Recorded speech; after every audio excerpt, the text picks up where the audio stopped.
Olá, bem-vindas e bem-vindos a mais um episódio de Uma Equipa, um Carro, um Piloto, a nossa rubrica dedicada à história da Fórmula 1, aos carros e equipas e pessoas que marcaram a Fórmula 1 para os portugueses e em geral. E hoje temos o privilégio de ter connosco Pedro Matos Chaves, pouco tempo depois da estreia do Pedro Matos Chaves na Fórmula 1, que fez agora 30 anos no dia 8 de março de 2021. O tempo passa a voar, é como a Fórmula 1, é rápido.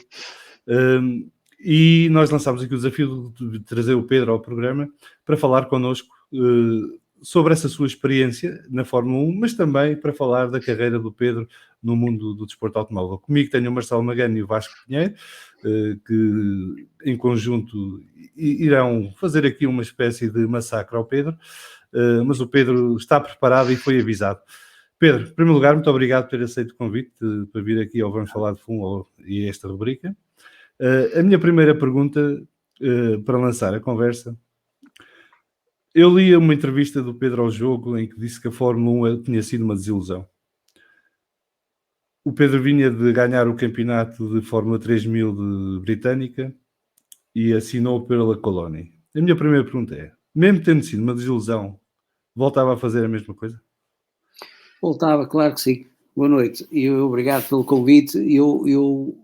A desilusão é mais no sentido em que foi a primeira fórmula que eu fiz em que havia uma diferença tão grande entre os carros.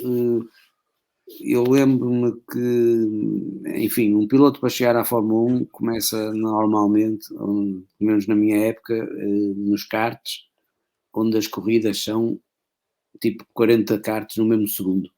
É super renhido e os andamentos são muito iguais e as corridas são ganhas no braço. Depois passava-se para a Fórmula 4, que era igual. E Inglaterra, a primeira corrida que eu fiz em Fórmula 4, tinha 53 inscritos, só podiam alinhar 33, portanto logo nos treinos ficava imensa gente fora. E depois as corridas eram em Silverstone, fazia muito o efeito de vácuo, não é? De slipstream, fazia muito durante uma volta, portanto era agora chamam-lhe rebufo. Chamam-lhe rebufo agora, não sei porquê. Ah, é? É. Eu nunca ouvi, mas Feito a rebufo.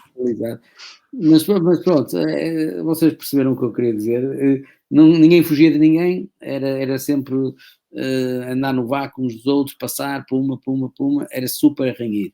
Depois a Fórmula 3000, igual. Havia, como em todas as fórmulas, 8, 10 pilotos de ponta e as melhores equipes, e era assim. Era sempre muito. Quer dizer, ninguém ganhava nada a ninguém, 2 décimas era muito, 3 décimas era uma eternidade numa volta, portanto era muito renhido.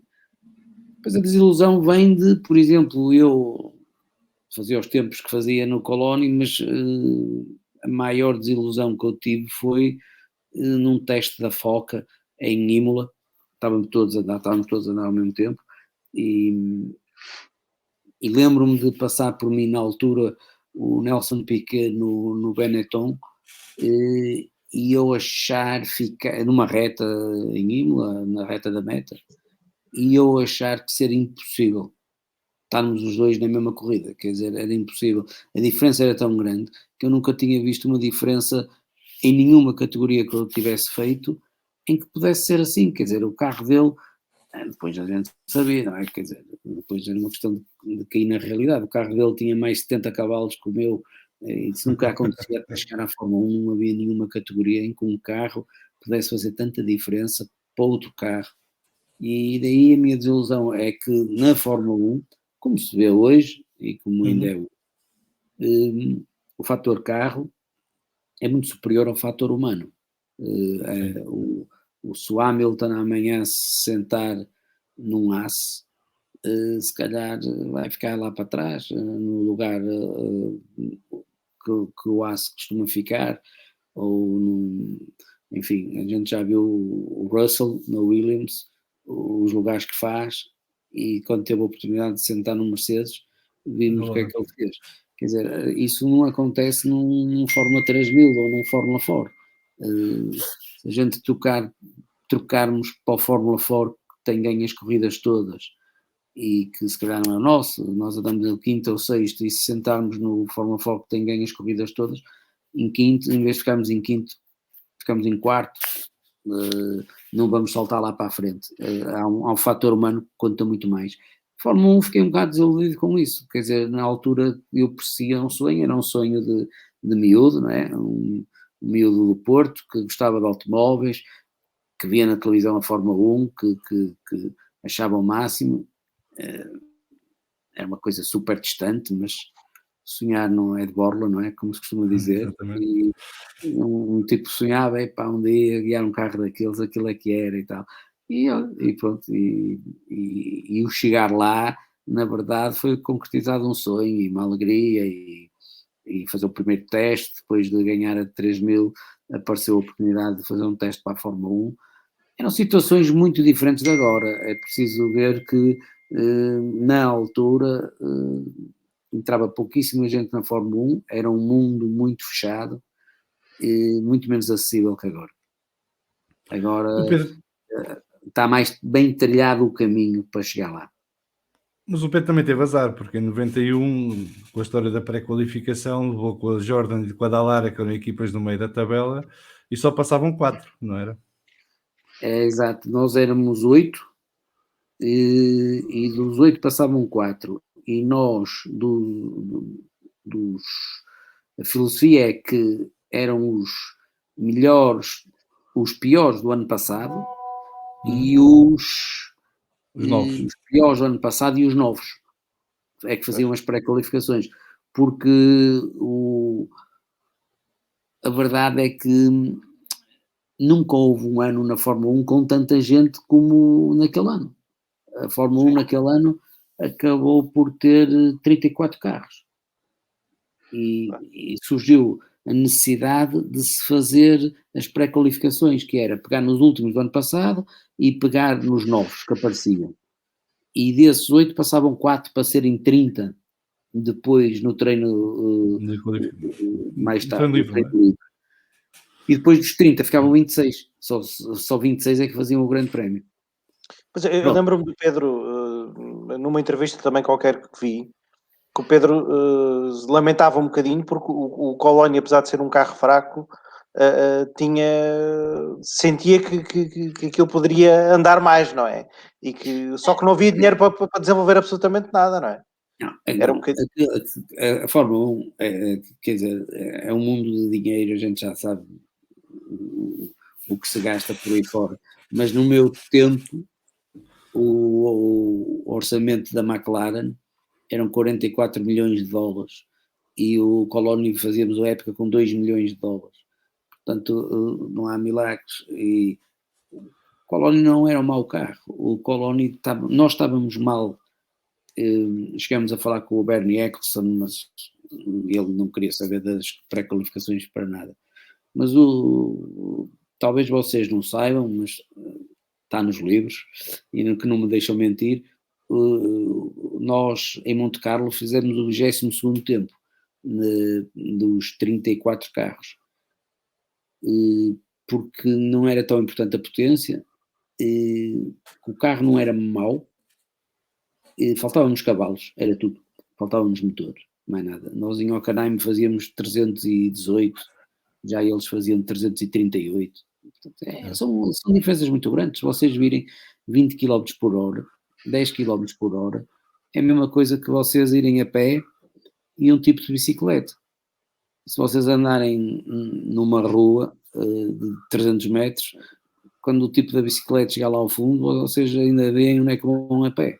E eles chegam lá muito mais depressa que vocês. A diferença era essa. Sempre que havia retas grandes e assim, nós não tínhamos cavalos. Mas estivemos muito perto de nos qualificar em Phoenix, uma pista completamente suja de manhã, em que não se conseguia pôr a tração no chão e nós íamos safando, e não nos safamos porque a culpa foi minha, que fui contra o muro. No primeiro eram 2 jogos de pneus de qualificação, que era uma coisa que havia que agora não há, que eram jogos de qualificação. E tínhamos direito a 2 jogos que duravam uma volta. E ao fim de uma volta ficavam nas telas os pneus, desaparecia a borracha toda. A Goodyear vinha ter com os pilotos, por exemplo, no Estoril, que vocês se calhar conhecem melhor, e vinham antes da qualificação e diziam: Pedro, aqui o nosso pneu está feito para os 4 km, uma aderência inacreditável, aliás tirávamos 3 segundos numa volta de qualificação, tens que decidir quando é que queres começar a volta. Se quiseres começar a volta antes da parabólica, para teres a velocidade máxima no fim da reta da meta, na volta que já está a contar. Quando passasse na parabólica a seguir já quando não tinha. passares na parabólica não vais ter pneu, vais ter dificuldade.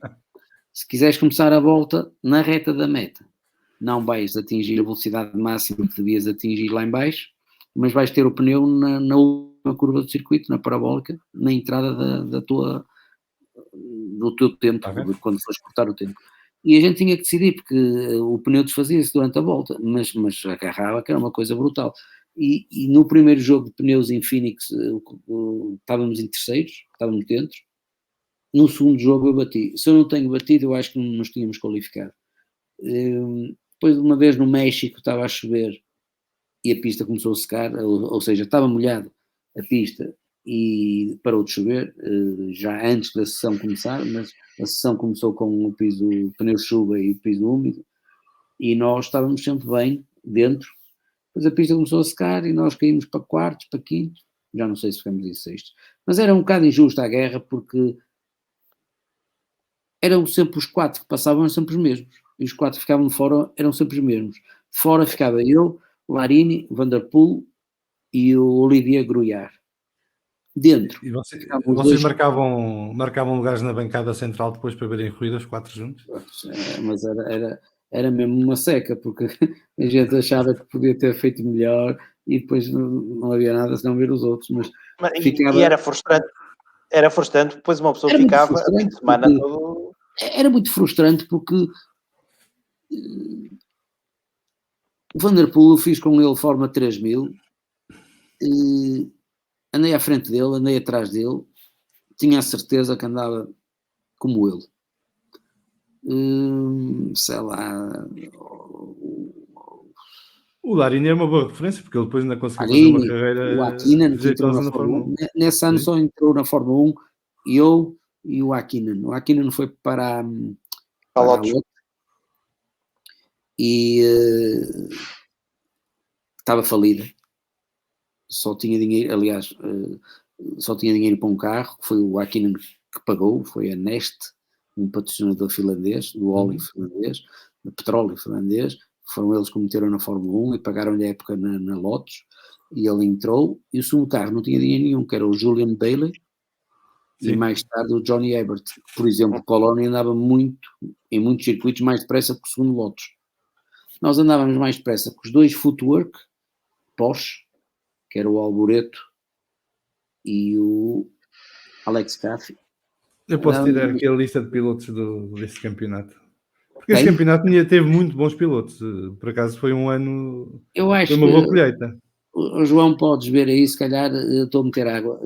Quem é que ganhava para... Sim, foi o Alboreto e o Caffey, na Futura. Era isso, era? Pronto. Depois era o Johansson, na AGS, o Stefan Johansson, e não me lembro quem era o outro gajo. Era o Barbasa, talvez, não? Barbasa. Esses tipos em muitos circuitos ficavam atrás de Colónia. Só que eles tinham acesso direto à qualificação e nós não. Nós estávamos com 2 Dallaras e 2 Jordans, que era impossível, tanto nós como a Lamborghini, que era o Van der Poel e o Larini, como o Gruyard, que era Fundo Metal. Era impossível bater, sem eles terem problemas, não é? Era impossível bater os 2 Jordans e os 2 Dallaras, porque os 2 Jordans e os 2 Dallaras, no fim do dia, estavam nos 15 primeiros. E, fomos falar com o Eccleston e dissemos que aquilo não estava justo, que não podia ser, que não sei o quê, que não sei o que mais. E o Eccleston lá para trás não queria saber. O Eccleston é Ferrari e Williams e McLaren e tal, é televisão, não é? O dinheiro grande está no princípio da grelha, não está no fim, portanto ele não queria saber. Porque se nós tivéssemos a oportunidade de lutar com os Future, com os AGS, com o segundo Lotus, também não andava nada. Aí a gente passava às pré-qualificações. Em algumas havíamos de passar, outras não, mas o jogo era nivelado. O que não era nivelado era pôr-nos com um De Cesaris ou um Gachot no Jordan, pá, que chegaram, não sei, em Monte Carlo, acho que partiram em oitavos, ou depois o Schumacher chegou e fez um terceiro tempo para a ilha, ou um quarto tempo, ou sétimo tempo para a ilha, em Spa. Quer dizer, eles estavam sempre muito bem cotados, porque andavam muito depressa, era o primeiro ano deles, mas eram carros bons e tinham bons apoios e bons motores. E diga que era o carro mais bonito da história da Fórmula 1, ainda hoje é um carro que era o 7-Up, o 191. O Jordan depois, estas coisas são engraçadas. O Gachot foi preso, nesse ano teve uma discussão no tráfego em Londres e teve lá uma pega com um taxista e foi preso. E o Jordan, o Eddie Jordan, quem eu conhecia dos tempos de Inglaterra, da Fórmula 3 e do paddock de Inglaterra, da Fórmula 3000, meteu o Schumacher, porque a Mercedes deu $1 milhão para ele fazer Spa. E para continuar. Depois desentenderam-se e a Benetton, o Briatore, roubou. E havia a possibilidade de eu guiar para Jordan em Portugal. Havia, quer dizer, eu falei com o Eddie Jordan para tentar fazer o Grande Prémio de Portugal, porque era a seguir, em setembro. Sim. E, era a seguir a Monza, não é? Sim. Exato. Antes de Monza, não é? Não, era Monza e depois era Portugal. Exatamente. E depois fomos a Barcelona, que era o primeiro ano da pista de Barcelona. E eu falei com ele sobre a possibilidade, porque tinha o apoio da Mateus José e tal, e talvez aqui o Grande Prémio da nossa casa, o César Torres também ajudava para puxar um bocado por isso. A tabaqueira era capaz de chegar à frente. Era impossível, quer dizer, era impossível. Era possível, a ideia, mas depois com as trocas que eles fizeram, Schumacher foi para Benetton, não sei quem é que foi para a Jordan. Foi o Roberto Moreno. O Moreno terá vindo com... Não, que caiu da Benetton, exatamente. O Moreno terá vindo com o dinheiro da troca do Briatore e trouxe dinheiro e era impossível, quer dizer, passava a Mateus José ou a Galp ou o que fosse, porque eu era capaz de juntar uns trocos para o Grande Prémio de Portugal, mas eram sempre uns trocos, porque enfim, eram outros tempos, era muito difícil nessa altura falar em patrocínios com empresas como a Galp ou empresas como a Tabaqueira. As pessoas não tinham uma visão como os espanhóis têm há mais tempo que nós, ou com a Repsol, por exemplo, nas motas, ou agora com o Alonso, não é? Telefónica e tal, por exemplo, as motas vão a todo lado no mundo, como vocês sabem, até mais que os automóveis. Sim, tem mais corridas, não tem? Ou tinham, não sei agora. Sei lá, em imensos sítios. E os espanhóis com a Repsol apoiavam os pilotos espanhóis. E eu em Portugal, para conseguir na altura falar à Galp numa coisa desta, envergadura, Fórmula 1, e eles levantavam imensos problemas logo, tipo, você vai correr à Alemanha, a gente não vende lá, não vendemos lá gasolina, e você vai correr à Austrália, e nós não vendemos corrida na Austrália, gasolina na Austrália e tal. Não havia aquela imagem, não havia aquela visão de ser uma bandeira para Portugal, porque nós, o que é que nós fazemos? A Repsol também não se vende na Austrália, nem se vende na Indonésia, mas quer dizer, se nós gostamos de motas, seguimos o Campeonato do Mundo de Motas, um dia vamos visitar Espanha e vamos às bombas da Repsol, porque é uma coisa que a gente conhece das motas, não é? É um patrocínio que nos ficou associado à Espanha. Um dia visitamos Espanha e vamos a esses patrocínios, como Mateus José já era diferente, que era internacional e vendia-se no mundo todo. Mas era sempre uma certa resistência ao álcool e automóveis. Havia sempre conduzir não beba, havia sempre ali uma coisa que eles sentiam-se de certo modo limitados a investir muito. Ainda há agora, mas a Heineken já encontrou solução para isso. Promove a marca zero, mas obviamente Exatamente. ninguém leu o zero, não é? Só lemos o Heineken. Mas Sim, eu tenho, exatamente. E toda a gente bebe a outra. Como eu a tenho mais Estrela uma pergunta Galícia para o Pedro. faz com os pilotos Carlos espanhóis, Sainz. com o Sainz. Né? Uma Exato. pergunta para o Pedro que é dupla e depois eu deixo o Vasco e o Marcelo também colocarem algumas perguntas. A pré-qualificação era às 8 da manhã. Primeira pergunta. Quantos cafés é que o Pedro tomava antes da pré-qualificação? E segunda pergunta, a Colónia trazia café do bom de Itália ou não?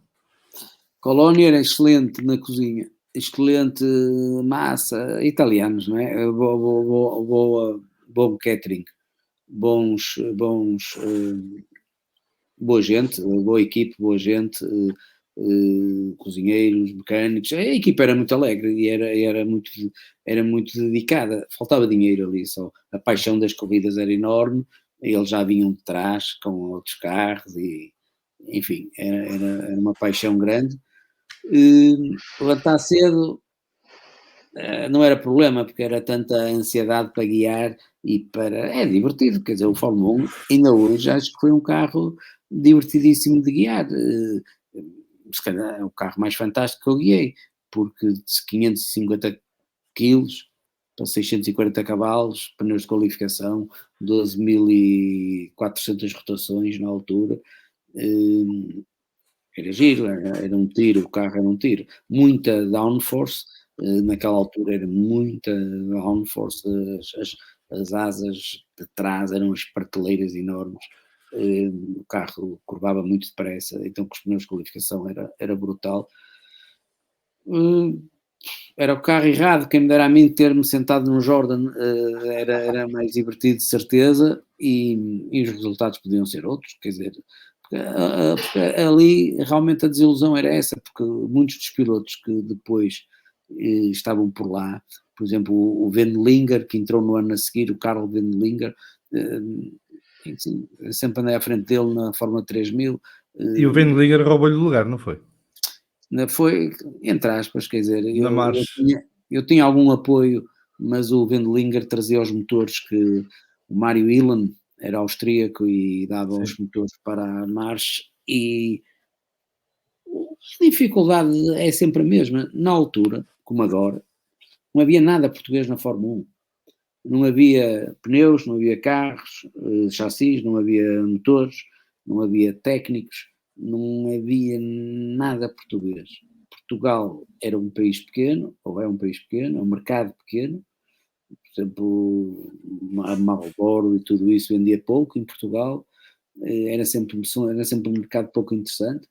Nós não tínhamos lobby nenhum.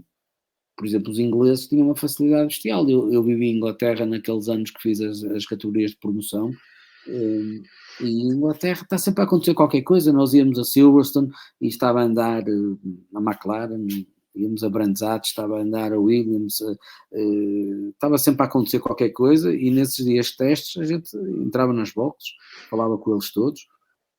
Os pilotos ingleses tinham sempre uma vantagem muito grande, porque estavam ali. Muitas vezes os pilotos de prova não era possível para eles estar presente no teste, e os ingleses passavam a vida a visitar a fábrica e falar e tal, e quando aparecia uma oportunidade, o David Coulthard sentou-se para fazer uns testes, o Damon Hill também, porque estavam ali, enfim, é como nós vivermos no Porto e uma equipe ser em Coimbra. A gente é piloto profissional e quer tentar entrar junto da equipe. Apreciei o pormenor de ter dito Coimbra e não Lisboa.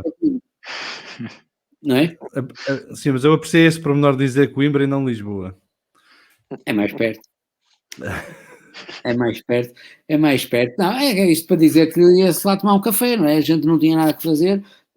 Vamos ali ao Williams tomar um café. E está ali, fala e tal, e conta o que é que se fez, e em que lugar ficou na última corrida e tal, e coisa. E começa a ficar ali com uma certa vontade, e as coisas acontecem, vai havendo alguma proximidade, aparece uma oportunidade, e porque é que não chamamos o Pedro, que passa aqui a vida a tomar café, vamos ali experimentar umas peças, não está aqui o piloto oficial, ele se calhar faz isso para nós. Sim, e tal. E naquela altura faziam-se testes assim de repente, não é? Olha, temos aqui o carro, temos aqui a pista, vamos lá. Sempre andar, mas em Inglaterra à semana estava sempre a andar alguém, podia estar sempre a ver carros de Fórmula 1. se quisesse dedicar a isso, Donington, Silverstone, estava sempre alguém a andar e aberto, não é? Quer dizer, pode-se ir às boxes, podia-se ir às boxes e falar com eles e estar ali a mexer nos carros, praticamente. Estava há outra proximidade. Sendo português, vivendo em Portugal, a gente vai ao Estoril, não está ninguém a andar. Se tiver alguém a andar, é uma equipe estrangeira e tal. Não havia isso. Depois não havia. Depois os jornalistas, olha, João Carlos Costa, falamos nele há um bocadinho, foi o primeiro grande prémio que fez, foi o mesmo que eu fiz. Foi Foi o Phoenix. primeiro grande prémio que ele fez na altura. Não havia tradição portuguesa na Fórmula 1, era muito difícil. Não havia internet para falar com as pessoas, era preciso descobrir onde é que elas viviam, onde é que elas moravam, onde é que eram as equipes, era preciso um mapa, era preciso abrir um mapa, era preciso. Enfim, vocês são mais novos. Dar ao dedo para marcar o número, não era? E já agora levar moedas para meter na cabine. Exatamente. Verdade. Porque O saquinho da moeda. Era Ó, difícil. Pedro, de todos os circuitos onde andou, e o Pedro acabou por andar em quase todos, só não fez as últimas provas, não é? Depois Não foi ao daquele Japão. Perdeu o Suzuka, que deve ter Exatamente. gostado. Exato. Pois, exatamente. Nós somos todos pilotos de consola e temos os nossos circuitos preferidos Não tem jeito. e vamos nos divertindo assim, não é? Mas qual foi o circuito que mais gostou de guiar de Fórmula 1? De Fórmula 1, de guiar de Fórmula 1. Sim, até porque se calhar eu estou a dizer isto porque no Fórmula 1 é o carro mais potente que provavelmente tenha guiado, não é? Sim, com certeza. Eu achava, sei lá, assim de repente há aqui algumas dúvidas, mas Ou os dois, Pode três, dizer mais do vou que um. dizer uma Pode coisa, dizer mais vou do que dizer um. uma coisa. O Estoril é fantástico. O antigo Estoril. Sim. O antigo Estoril. Toda a gente adorava, não era? Os pilotos adoravam todos a O pista. circuito, a curva 1, 2 e o tanque, precisamente as que estragaram, eram as melhores curvas do circuito e era que faziam a diferença. Era extraordinário. A parabólica não era também uma curva? Era muito gira, de muito apoio, mas o tanque, por exemplo, era cega, a curva, vai sentado no chão, visão muito pouca e muito rápido. Como a curva 1, uma travagem forte, mas curta, e mergulhar para lá, sexta, metia-se quinta. A curva 1 é parecida com a curva 1 de Suzuka, não é? É mais rápida. A curva 1 é mais rápida do Estoril. Era mais rápido. O Estoril era mais rápido e depois Era? a Suzuka fechava, a segunda curva fechava e o Estoril tinha a 2, Abria. era fundo, era extraordinário. Exatamente. A 3 é que era a travar forte. Aí já se travava forte. Mas eu gostei muito de Silverstone sempre também, porque era um circuito rápido, mas com um desenho engraçado. A curva a primeira curva da Copse era extraordinária, Club também é extraordinário, Stowe lá embaixo aquelas duas, a reta do hangar, e depois agora é diferente, não é? Agora são... Pois, era o que eu ia dizer, que o circuito atual é um bocadinho diferente do circuito em que o Pedro andou, e que a reta da meta era diferente da atual também. Eu andei na Fórmula 1 já não, mas na Fórmula 3000 e assim, andei no circuito com o Keke Rosberg, que fez aquela volta que bateu a média superior a 250 numa volta de média, porque era o circuito rápido, as corridas de Fórmula 4 que há um bocadinho falávamos, era aí, que ninguém descolava de ninguém, porque aquilo era tantas retas que estava sempre a fazer o vácuo uns aos outros. E o Mónaco? O Mónaco é tal e qual como o Piquet disse, eu acho que o Piquet nisso foi... Da bicicleta? Exatamente, aquilo é a mesma coisa que andar de bicicleta na sala de jantar, aquilo tem muita potência, o carro, a estrada cai para os passeios, é difícil manter o carro no meio da estrada naquela altura, poucas vezes duas mãos no volante, a caixa muito curta, uma mão no volante e outra sempre a trocar a caixa, ou para cima ou para baixo, mas poucas vezes punha as duas mãos no volante, As curvas das piscinas eram espetaculares, agora também foram mudadas, mas a rapidez das piscinas era espetacular. O túnel tinha a sua piada, não tinha dificuldade nenhuma, mas tinha a sua piada. Era giro, eu gostei da volta em Mónaco. Os circuitos de cidade são todos muito giros. Depois, mais tarde, nos Estados Unidos, fiz uma data deles, que eles correm muito nas cidades lá e são sempre divertidos. É um cheirinho de rally no meio da velocidade. Pedro, e outra pergunta porque quer dizer, eu lembro-me de ter acompanhado com alguma, porque era novo, mas de ter acompanhado com alguma atenção a sua carreira na Fórmula 1, e depois lembro-me que apesar de tudo, eu fico com a sensação que quando acaba a Fórmula 1, e depois tem aquela tentativa que não se concretizou de entrar na Marge, que apesar de tudo, a sua carreira até parece que ganhou ali de repente um certo... porque há pilotos que na situação que o Pedro teve, a carreira acaba, não é? Porque ficam queimados. Sim. E foi exatamente, olhando para a sua carreira, foi exatamente o contrário. Não, eu pelo menos fiquei com essa sensação. Porque fez aquele depois ano de Fórmula 3000, depois vai para a Indy Lights e pronto, e depois tem os rallies, que é outra questão que também tenho imensa curiosidade em perceber. Mas deste percurso todo, eu fico com a sensação que teve anos muito bons depois da Fórmula 1. É correto ou não? Sobretudo a Indy Lights, que é pouco falado. É correto, porque vai um bocadinho do meu feitio também, da minha maneira de encarar as coisas. Eu adorava chegar à Fórmula 1 e adorava guiar os fórmulas, e sempre adorei, foram os melhores carros sempre, mas duas coisas muito importantes: tirar muito prazer do que se está a fazer, na minha maneira de ver, e divertir-me com o que estou a fazer. Divertir-me pessoalmente, tentava ter os meus recordes pessoais, fazer sempre melhor e guiar carros bons, que é o que a gente gosta. E eu, quando cheguei à Fórmula 1, a primeira coisa foi o impacto bestial, vinha da Fórmula 3000, fiz um teste, adorei aquilo. A potência é uma coisa que fica ao fim de 3 ou 4 voltas, a gente já quer que aquilo ande mais. Os travões não, os travões foram extraordinários, quer dizer, foi um choque. O que o carro travava não tinha nada a ver com Fórmula 3000, não tinha nada a ver com nada. Os carros travavam, como agora travam também, mas quer dizer, um carro de 550 kg, travões de carbono, o carro na altura vinha de 300 para 120 em 70 metros.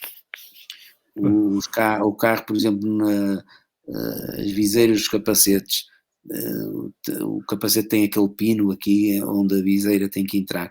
Se nós não puséssemos o capacete neste pino, encostássemos só a viseira, a travagem do fim da reta do Estoril, para vocês terem ideia, a travagem do fim da reta interior do Estoril, sim, para a parabólica interior, quando se travava, a viseira abria sozinha. Era extraordinário a potência dos travões.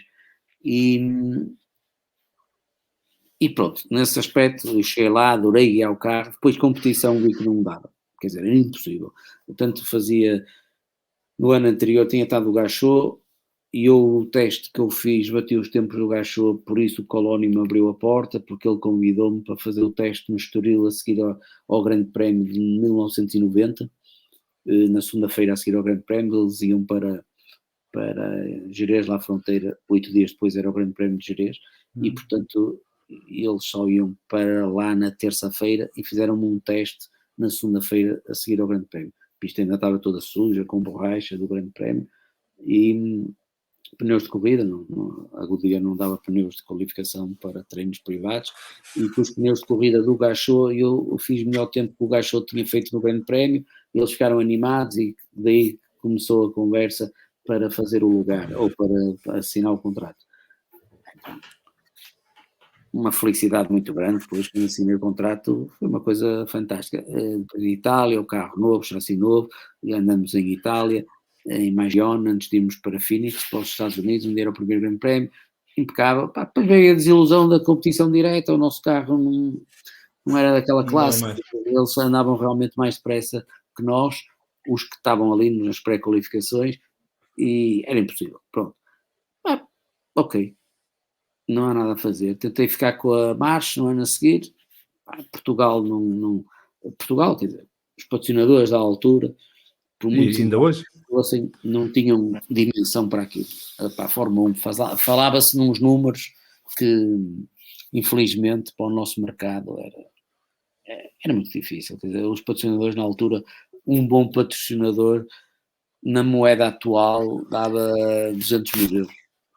200 mil euros para a Fórmula 1 Não é Dá nada. para fazer um teste, então. não é nada. Pá, E com sorte. Não é nada. Agora estava-me a lembrar de uma coisa, na Fórmula BMW, uma vez o organizador da Fórmula BMW, eu fui à Alemanha com ele, era o Paulo Ferreira, e fui à Alemanha com o Paulo Ferreira falar com a BMW por causa da Fórmula E em Portugal, e então o Paulo Ferreira estava com a ideia de dar um prémio ao vencedor, seria uma coisa inédita, o vencedor da Fórmula BMW dar-lhe um teste de Fórmula 1.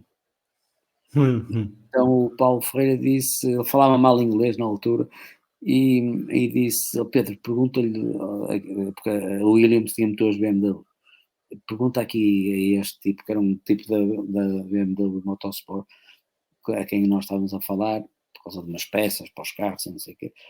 E disse, para o ano temos uma ideia, que era dar aqui um teste, nem que fosse pouco tempo, uma manhã ou assim, ao vencedor da Fórmula, para promover a Fórmula e mais pessoas se inscreverem na Fórmula e tal. E o tipo da BMW disse, e o Paulo Ferreira estava a dizer, Pedro, diz isto em inglês, diz que a gente gostava como é que isto pode ser. E ele disse, it's a good idea. Há outras fórmulas, a BMW tinha outros países que tinham a fórmula BMW. Há outros países que também já se lembraram da mesma coisa, e a gente já falou com o Frank Williams, e ele disse-nos que não havia problema nenhum, que dava o teste.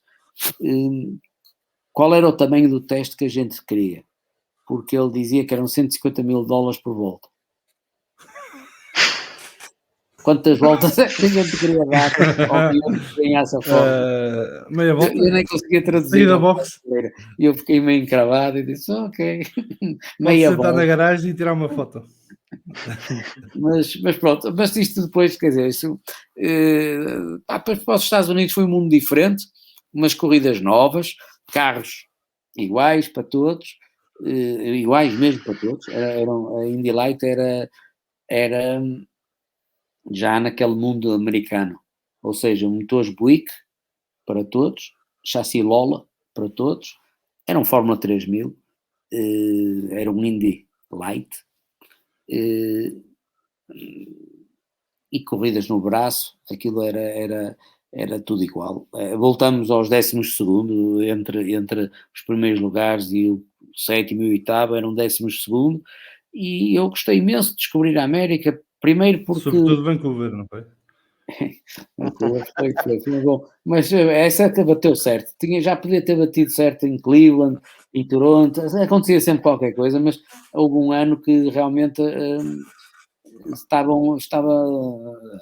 um dos favoritos para ganhar todas as corridas onde a gente ia. Era um calendário exigente, descobri as ovais, o mundo à parte, para um europeu era uma coisa completamente à parte, nunca tinha feito uma coisa assim, e eles correm nos karts já ovais, no campeonato de karts eles já fazem ovais, depois na Fórmula 4 ou na Fórmula V, que eles lá têm muito, já ovais, na USAC 2000, que também é outra forma, enfim, os degraus todos até a Fórmula Atlantic, também sempre ovais, portanto eles quando chegam à Indy Light ou aos IndyCar dão 10-0 aos europeus em termos de ovais, que é um mundo à parte, mas uma boa onda, a América é uma boa onda, das pessoas mais descontraídas, mais friendly do que na Europa. A Europa é muito fechada, o paddock é muito, as pessoas falam um pouco umas com as outras, um adversário é um inimigo e tal, lá não, muito mais... encaram aquilo tudo muito mais, é um mundo do espetáculo, é um circo, anda de cidade por cidade a dar um espetáculo, todos vivem do circo, têm que ser todos, têm que ter todos o seu papel e pronto. E a diferença lá, por exemplo, para a Fórmula 1, que a Fórmula 1 é do Bernie Eccleston, ou era do Bernie Eccleston, e as regras eram as que nós conhecemos. Lá, kart era Championship Auto Racing Teams, era das equipes, não havia Eccleston nenhum, era das equipes. Portanto, as equipes todas tinham que viver à custa daquilo. Portanto, as regras eram feitas para haver um certo equilíbrio, porque hoje ganhas tu, amanhã tem que ganhar eu, tenho que passar por várias e tem que haver emoção e... Tem que haver outro equilíbrio e os tetos orçamentais já nessa altura eram controlados, os carros eram extraordinários, tinham 800 cavalos, chassis Reynolds, chassis Lolas, mas não havia travões de carbono, por exemplo, porque eles acreditam que os travões de carbono eram uma das coisas que matava o espetáculo, porque as travagens são tão curtas, o espaço em que se está a travar, o espaço de tempo em que o carro diminui a velocidade é tão curto que não dá para o trás ultrapassar. Os travões de ferro tem que se travar muito mais tempo, portanto um tipo pode durante esses metros tentar arriscar e passar o outro. É mais fácil, dá mais espetáculo. Eles lá são muito bons a fazer desporto, a fazer, ou seja... O entertainment, não é? O entertainment sports, o sports entertainment. É uma coisa brutal, por exemplo, só para dar um exemplo do que a gente está a falar, o Campeonato do Mundo de Futebol foi lá, salvo erro, em 94, pela primeira vez na vida, o Campeonato do Mundo de Futebol foi na América. Eu estava lá, vivia na altura e achava piada porque vinha no jornal as regras do futebol. A gente acha piada, não é? Porque a gente aqui sabe as regras desde pequenino. E então, antes do campeonato começar, os tipos lá falaram com a FIFA. Tá, ok, vem cá o campeonato, como é que isso funciona? Eles lá explicaram como é que era e tal. E os americanos tiveram esta coisa brilhante, que disseram assim, mas então o espetáculo de futebol são os golos? E a FIFA disse, claro, os golos é um espetáculo. E os tipos disseram, então como é que é possível haver um jogo ficar a 0-0? Eles não percebem isso, ainda hoje não percebem. Não dá. Então o que é que eles sugeriram à FIFA? Fazer as balizas maiores. A FIFA ia desmaiando, não é? Tipo, as balizas são as mesmas desde que o futebol nasceu. E eles, mas o futebol tem que ficar tipo 10-8, 14-6. Como é que se pode vender o bilhete a uma pessoa que vai ver um jogo e fica 0-0? E esse é um dos entraves do futebol ainda hoje, nos Estados Unidos. Mas eu acho que o pensamento deles não era muito mais giro a gente ir a um jogo e ficar 10-14. Eu acho que eles depois tinham lá uma... não sei se nos primeiros tempos, ou não sei se ainda é hoje em dia assim. Acho que não. Em que os jogos não podiam terminar empatados. Acho que tinham para lá uma regra qualquer. Ao início teve a MLS. Sim, talvez. Eles são bons em tudo, pá, o basquete, o espetáculo, o desporto lá é um espetáculo. Estava em que cidade, Pedro? Em que cidade é que morava? Eu vivia abaixo de Los Angeles, num sítio chamado San Clemente. Muitos portugueses? Não, nenhum. Los Angeles, entre Los Angeles e São Francisco há uma comunidade portuguesa. Mais em cima, não dei por eles, não dei por ninguém. Mais em cima, perto de São Francisco, há muitos açorianos. Há um sítio com muitos açorianos. Depois, do lado de cá, sim. Do lado de cá, New York, Toronto. Toronto tem mais portugueses que Coimbra. A cidade de Toronto tem mais portugueses que Coimbra. Mas é verdade mesmo. Tem o Little Portugal, que é bem bom para quem está em viagem, porque tem os restaurantes portugueses com a comidinha portuguesa e tem chumol e tudo. Chumol, sagres, superboca, há lá tudo. Que é uma maravilha para quem está em trabalho. Há tudo. Em Toronto há lá uma rua que é tudo português.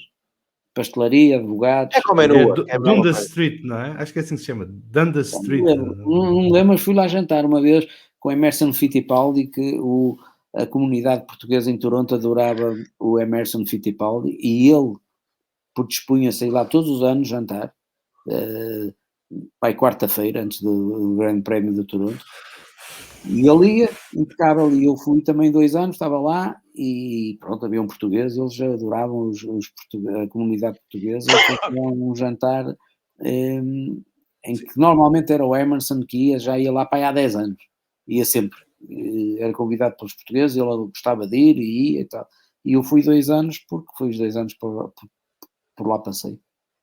O Pedro está a falar do... América é muito divertido. O Pedro está a falar do Emerson e falar um bocadinho do paddock, e eu queria voltar um bocadinho à Fórmula 1 e depois voltamos outra vez para a frente. Mas quando chegou ao paddock da Fórmula 1, criou alguma relação logo com os pilotos de língua portuguesa ou nem sequer teve hipótese de chegar? Porque os pilotos que estamos a falar é sobretudo Piquet, havia o Moreno também, havia o Senna. Senna e Moreno. Claro, não, aquilo, a Fórmula 1, naquela altura, era um clube muito fechado, muito fechado. Nós tínhamos lá o Patrese, o Button, o Prost, o Senna, há menos, Senna menos, mas esses pilotos estavam lá há 10 anos, aquilo era deles, era um mundo fechado, eles mudavam de uma equipe para a outra, o Button, o Patrese, podiam até nem ser pilotos fora de série, mas aguentavam-se de um lado para o outro sempre, e qualquer malta que entrasse nova na Fórmula 1 era vista assim, podia ser uma ameaça, portanto não era bem olhado, era entrar um clube fechado, que estava ali entre eles, não convinha que viesse de fora ninguém, até porque às vezes aparecia, não é? E criava problemas como o Senna, que chegou lá e Abandonou com aquilo. E abanou com eles. E pronto, então, cada vez que aparecia alguém novo, havia uns mais simpáticos que outros. O Pirro eu já conhecia, sei lá, havia muitos que eu já conhecia das fórmulas anteriores, outros não. Mas é um mundo com muita pressão, é um mundo em que os pilotos estão juntos no briefing, um jantar ou outro em Monte Carlo, que é obrigatório, por exemplo, em Monte Carlo o príncipe convida os pilotos todos, ninguém pode faltar, tem que ir toda a gente. É um mundo muito à parte, quer dizer, cada um tem os seus patrocinadores, cada um faz as suas promoções para os seus patrocinadores, a equipa em cima deles todos, depois é horas para isto, horas para aquilo. Havia muito pouco convívio entre os pilotos, muito menos que nos Estados Unidos. E os pilotos, embora eu acho que todos se davam bem, assim, no que é possível, não havia grande intimidade. Os de língua portuguesa na altura, o Senna, claro, conhecia o Senna, falei com ele, mas não posso dizer que privei com ele porque tinha uma pressão em cima extraordinária, quer dizer, ele está a falar contigo 5 minutos, é interrompido 15 vezes por este, por aquele outro, alguém o puxa que tinha que ir para ali, depois a menina da Marlboro sempre a marcar-lhe os minutos todos, que ele tinha sempre coisas para medir, e depois aquele jornalista a querer ter um exclusivo, enfim, a vida dele era um inferno, ali no paddock.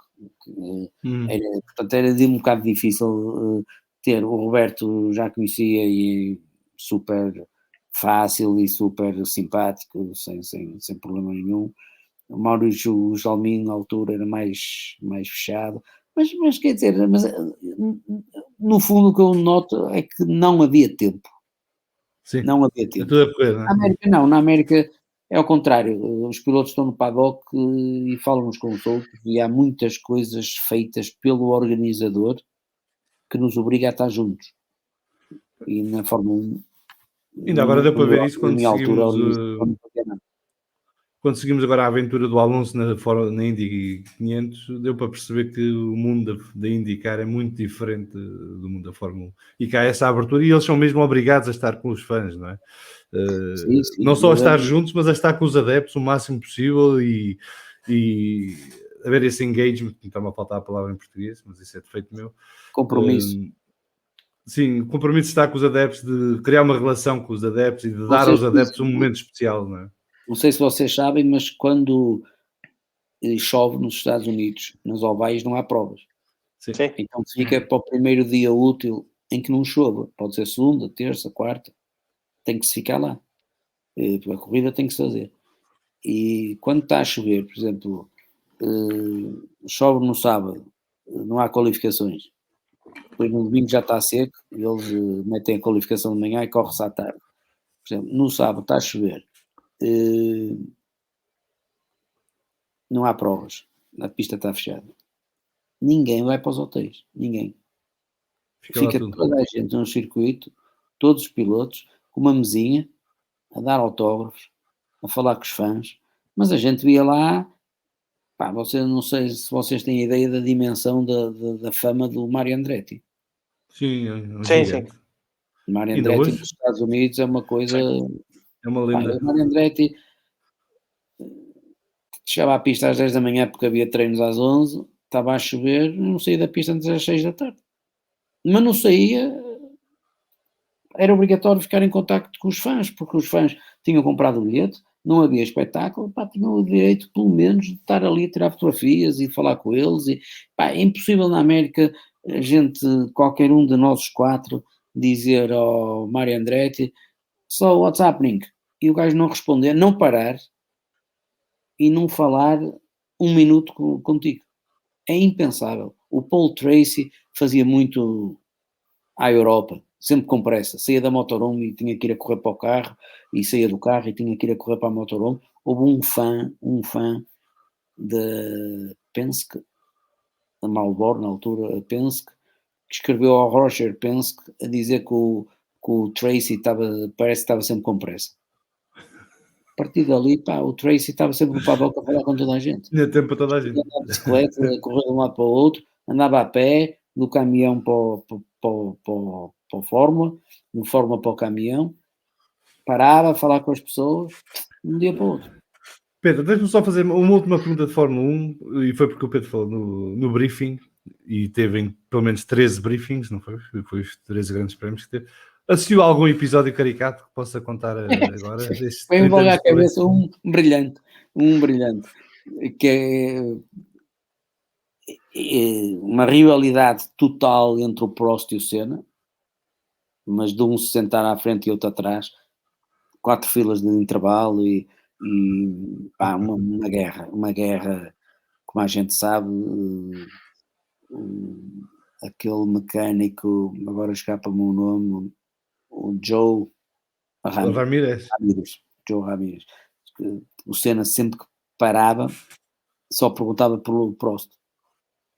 O Senna podia estar em quinto, queria saber em que lugar ficava o Prost. O Senna estava em primeiro, queria saber em que lugar estava o Prost. Era o Prost, quer dizer, se o Senna estivesse em quarto e se o Mansell estivesse em primeiro, não fazia mal nenhum. É o Prost. O Prost era uma obsessão. E notava-se nos briefings, aquilo havia ali. Mas uma história engraçada que me vem à cabeça de um briefing, quem dava o briefing era o Balestre. Não sei se vocês se lembram. Sim, o Jean-Marie. Parecia então, mais o padrinho da máfia que o presidente da FIA. Era espetacular. Ele falava lá o seu briefing e tal. Então, queria meter uma regra que era acidentes. O piloto fazia um acidente, agora eles chamam evitável, não é? Agora chamam os acidentes que podia ter sido evitado e tal. Então o Balestre achava um acidente assim, uma coisa estúpida, tirava 1 ponto ou 2 pontos. Depois um gajo batia outra vez e tal, mais depois quase pontos e tal. E tem que ser assim, que vocês não podem andar nas partidas a ter aqueles acidentes todos, têm que ter cuidado e têm que se guiar com cabeça e tal, porque senão eu começo a tirar. Então, mas pontos do campeonato mesmo? Pontos do campeonato? Então já estava o Piquet com o braço no ar, queria falar. E o Balestre já a transpirar, porque já conhecia que o gajo não ia já dar qualquer coisa. Então o Piquet lá se levanta e diz, então, a ver se eu percebi bem, isto estávamos em 90, não é? Se eu percebi bem, e let's say I wake up one morning and I'm really, really, really crazy that morning. I have a big stupid accident. Can I lose my world championship of 83? E tudo isso, o Aleste, Nelson, sit down. Era sempre uma coisa, mas o Piquet sempre se lembrava de coisas extraordinárias. Mas, enfim, era tudo malta que queria andar depressa e andavam depressa, não há dúvida, todos eles andavam depressa, mas a mesma Fórmula 1 dos dias de hoje. a McLaren muito à frente, depois veio o Williams, com os motores Renault, durante anos e anos muito à frente, toda a gente que sentava num Williams Renault era campeão do mundo. Há um fosso muito grande da tecnologia. Agora assistimos ao domínio da Mercedes, já assistimos ao da Red Bull. É assim. Uma pergunta de Fórmula 1. Vamos lá. Sim, eu tenho uma.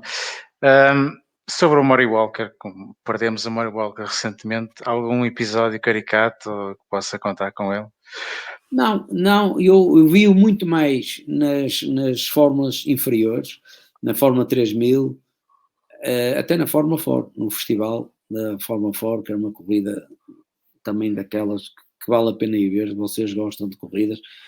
Não sei se está igual, se calhar agora apareceram muitas formas, mas o Fórmula 4 Festival era uma prova, começava segunda-feira, deita fora, até domingo. Eram 200 e tal tipos, e era um campeonato do mundo de Fórmula 4. Era um campeonato do mundo em Brands Hatch, no circuito pequeno, que era extraordinário, porque a gente senta-se na bancada e vê a volta toda, e muitas vezes o speaker era ele, com aquela tradição dele, de dizer asneiras, a gente acha que ele é um tipo, e era um tipo impecável e conhecedor e tal, mas metia cada gafe extraordinário. Sim. Acontece a qualquer pessoa. Agora chamam-lhe os Murrayisms. Exato. O gajo estava tanto tempo a falar que alguma coisa havia de ser mal também, que ele falava imenso, mas era uma pessoa muito afável, era uma pessoa de vir ter comigo, por exemplo, e vir falar sobre a Mateus Rosé. Se arranjar uma caixinha. Mas com um fair play, uma pessoa simpática, curiosa e curiosa no sentido de dizer, está aqui um português a fazer, não temos aqui portugueses, como é que tu vieste para aqui? Porque não havia tradição, eu fui para a Inglaterra, não havia pilotos portugueses, não havia tradição, por exemplo, eu, o Pedro Leite Faria, o António Simões, muitas corridas dávamos 10-0 aos brasileiros, mas brasileiros que vocês conhecem, o Gil Ferran, por exemplo, sei lá, tanto o Nico Palhares, ou o José Córdoba, ou outros brasileiros, e dávamos 10-0, quer dizer, ganhávamos no braço, andávamos mais depressa que eles, mas a gente, se fosse falar uma equipe, a chegar com as malas e pousar as malas da viagem de Portugal no chão, e nós falarmos e dizermos, gostava de ir aqui e tal, mas você anda depressa, você o que é que fez no passado e tal. Um tipo tinha que estar ali a se explicar. Se chegasse um brasileiro, eles achavam que ele andava depressa. Era o Fittipaldi. Por causa do Chico Serra, do Fittipaldi, do Emerson, depois mais tarde do Senna, mas todos esses brasileiros deram uma tradição ao país. Quem vinha dali vinha andar depressa, e nós não tínhamos isso. Eles em 12 anos ganharam 9 campeonatos, foi uma coisa assim, do mundo de Fórmula 1. Não? E nós, não, em 15 anos, uma coisa assim. Mas isto a nível de Fórmula 4, o Chico Serra tinha deixado uma impressão brutal lá, o Emerson Fittipaldi também, e abria as portas para os novos miúdos que estavam a chegar, porque era brasileiro, já tinha que andar depressa. E isso via-se perfeitamente com os portugueses. Os portugueses, nós, era a mesma coisa que chegar lá um polaco, ou assim, quer dizer, não era tipos com tradição no desporto automóvel, portanto havia uma certa curiosidade, como é que um português vai andar depressa? Ora, você explique-me lá como é que você vai andar depressa. Olha, ponha-me no carro que eu mostro. Exato. Diga uma coisa, pôr no carro era uma vitória, é muito difícil a gente poder sentar no carro. Essa era a primeira vitória. Pedro, sente-se de alguma forma, não vou dizer pioneiro, mas que tenha aberto de alguma forma as portas para a geração que veio a seguir? Com certeza que sinto, porque o António Simões foi o primeiro a ir para a Inglaterra, mas parou muito cedo, fez 2 anos e parou. E eu talvez tenha sido o primeiro realmente a ir o caminho todo. E acho que nós fazemos mal aqui em Portugal, mas eu já disse isto muitas vezes, fazemos mal aqui em Portugal não tirar partido da experiência dos mais antigos. Há uma coisa em Portugal que é, não sei explicar, pá, uma certa desconfiança sempre. Eu vejo, por exemplo, os brasileiros dão muita mão uns aos outros, ajudam miúdos novos que estão a chegar e que não sabem o caminho e eles ajudam-se muito. Os franceses, igual. Os portugueses, agora tem uma escola impressionante. Os portugueses, 2 ou 3 pais que vieram falar comigo como é que os miúdos haviam de ir ou fazer ou assim, ou fizeram tudo ao contrário do que eu lhes disse, mais valia não ter vindo falar, quer dizer, não tínhamos perdido tempo, ou ouviam, mas ficavam desconfiados e eram capazes de ficar assim um ambiente frio, não percebo. Eu acho que o português é muito desconfiado, acho que é muito desconfiado e não usa, por exemplo, Lamy, que a seguir foi lá para fora e fez uma carreira extraordinária, Tiago Monteiro, são e mais pilotos que podem dar a mão aos jovens que estão a começar e ajudá-los de alguma forma com opiniões. Eu não estou a dizer acompanhá-los nos circuitos e fazer coaching, nem estou a dizer isso, mas com opiniões. Por exemplo, o Lamy está há muitos anos afastado de fórmulas porque já anda a fazer campeonatos de endurance há muitos anos, mas o Tiago ainda está muito dentro, ainda tem muito contacto com as fórmulas e é uma pessoa super acessível e eu acho que tira-se pouco partido disso, dos que foram à frente ou dos que ainda estão em atividade e dos que têm o nome lá fora. O Tiago tem o nome lá fora, pode dar a mão a jovens e pode ajudar mais, de certeza, do que ele ajuda, mas não é por culpa dele, é as pessoas ou são acanhadas, ou não sei. Eu vejo lá fora, por exemplo, os brasileiros, estamos a falar dos brasileiros, há uma ajuda enorme, por exemplo, de pilotos como o Paulo Carcassi a ajudar pilotos a fazer carreira nos Estados Unidos, o Moreno ajuda imensos pilotos a fazer carreira nos Estados Unidos que estão a chegar e que, porque no fundo, o know-how que estas pessoas têm não se estuda. É um know-how que vem é de experiência, não é? Exato, com o terreno. E o Passaram terreno por custa muito dinheiro, andar no terreno muitos anos custa muito dinheiro. Eu não faço ideia quanto dinheiro gastei em 25 anos de corridas, não tenho a mínima ideia, mas eu gostava de o ter de volta. Não era meu. Dava jeito, não é? Mas eu Dava aceitava. jeito, não é? Voltando a indicar, uma realidade diferente, um mundo diferente, mas o Pedro também chegou lá numa altura em que a indicar, ou a kart na altura, estava na moto de cima, né? O Mansell tinha acabado de chegar lá e ganhou o campeonato, arrebatou logo os corações dos americanos todos. E eu ontem estava a brincar numa conversa, ontem numa conversa, que se o Mansell soubesse que ia ser assim, tinha ido logo em 86 e escusava de passar aqueles 5 anos de sofrimento à espera de um campeonato. Mas foi uma altura boa para a kart e para a IndyCar Lights, claro. Não é? Havia, em Portugal, houve uma altura, da altura chegou-se a dar as corridas também. Isso foi de alguma maneira também motivador para o Pedro, sentir que estava numa forma que estava a crescer e que podia ter hipótese de dar o salto para a kart a seguir. Claro,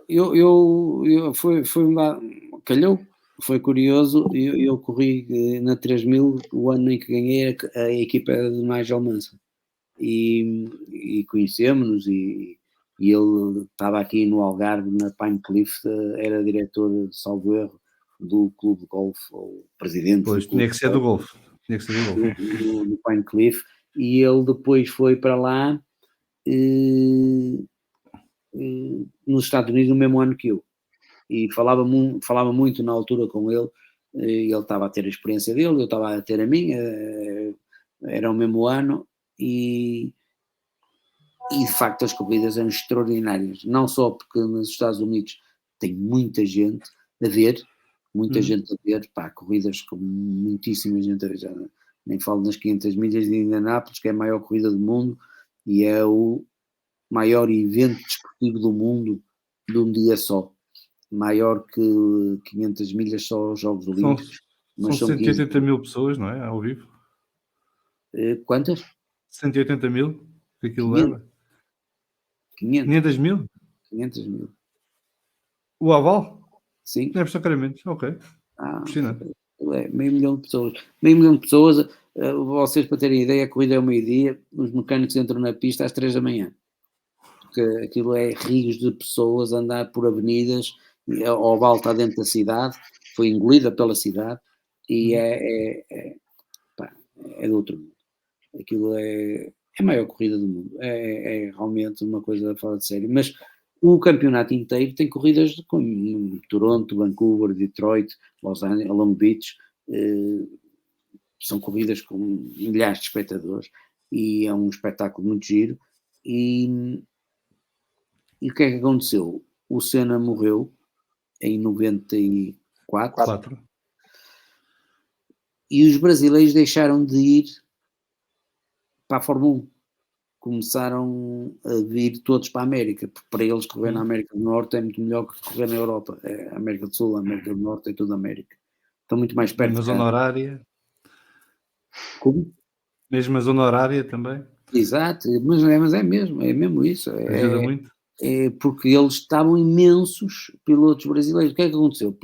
Os Indy Light, os 3 primeiros de Indy Light, aliás, era essa a filosofia deles e obrigavam um bocadinho a que isso acontecesse, que era o feed dos IndyCar. Os Indy Light alimentavam os IndyCar. E então os 3 primeiros passavam para os IndyCar profissionais, quer dizer, as equipes é que os iam buscar. E eu, quando lá cheguei, era isso, tinha entrado o Paul Tracy para os dos Indy Light para os IndyCar, tinha entrado o Adrián Fernandes, depois tinha entrado o Brian Herta. Sim. Os 3 primeiros entravam, aliás, o Adrián Fernandes é um que eu conhecia de Inglaterra, da Fórmula 4, e na Indy Light não ganhou o campeonato, andava nos lugares da frente, e pronto, e conseguiram entrar nos IndyCar, que era normal, e era assim que funcionava, e eram pagos, iam lá buscá-los, as equipes. O que aconteceu? As equipes de IndyCar, quando morreu o Senna, começaram a receber imensos pilotos brasileiros pagantes. Maurício Gugelmin foi para lá, o Raul Boesel, sei lá, uma data deles que começaram a ir para lá, uma altura que eram pai 8, e traziam imenso dinheiro do Brasil em patrocínios, que normalmente iriam-lhes abrir portas na Fórmula 1, e o que aconteceu? As equipes de IndyCar começaram a achar extraordinário, que afinal havia quem pagasse e eles não lhes tinham que pagar.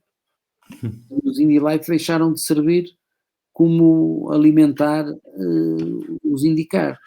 E a malta dos Indy Light começou a não conseguir lugares nos IndyCar porque começaram a aparecer imensa gente, sobretudo brasileiros, com muito dinheiro. Vocês não sei se lembram daquele patrocínio Hollywood, do cigarro, do Maurício. Levavam para lá rios, ninguém começaram a aparecer com 10 milhões de dólares e as equipes não estavam nada habituadas a ter isso, o procurar. Com 10 milhões de dólares casava, não tinha nada de carro.